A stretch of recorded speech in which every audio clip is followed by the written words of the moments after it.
Hi friends, இன்றைக்கி எங்கள் வீட்டில் என்ன சாப்பாடு பாருங்கள். ஒயிட் ரைஸு, கொண்டக்கடலை தாளிச்சது எடுத்துருக்கேன் நான் சாப்பிட்றதுக்கு.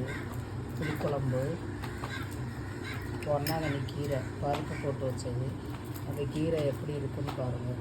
இந்த மாதிரி இருக்கும், மருதாணி இலை மாதிரி இருக்கும். இந்த பூ பூக்கிறதுக்கு முன்னாடியே நம்ம எடுத்துடணும். இதை க்ளீன் பண்ணுறது ரொம்ப சிம்பிளாக இருக்கும். இங்கே பாருங்கள், முருங்கைக்கீரையை க்ளீன் பண்ணுறத விட இது சிம்பிளாக க்ளீன் பண்ணிடலாம். இந்த மாதிரி எடுத்தோன்னா வந்துடும். சில பேர் க்ளீன் பண்ணுறதுக்காகவே கஷ்டப்பட்டுட்டு இதை சமைக்க மாட்டோம். இந்த ஃப்ரெண்ட்ஸ் இப்படி தான் க்ளீன் பண்ணணும்.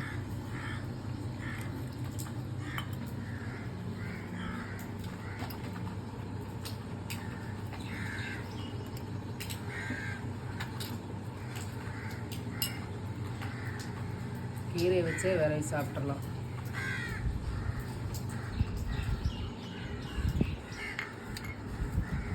பொன்னாங்கண்ணி கீரை கண்ணுக்கு ரொம்ப நல்ல ஃப்ரெண்ட்ஸ். ஒரு கீரையிலையும் ஒரு மருத்துவ குணங்கள் இருக்கும். இதில் கண்ணுக்கு ரொம்ப பார்வை இல்லாதது கூட இதெல்லாம் சாப்பிட்லாம்.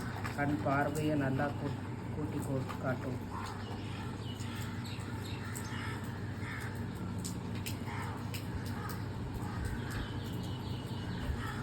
ஓகே ஃப்ரெண்ட்ஸ், பிடிச்சா லைக் பண்ணுங்கள், ஷேர் பண்ணுங்கள், சப்ஸ்கிரைப் பண்ணுங்கள்.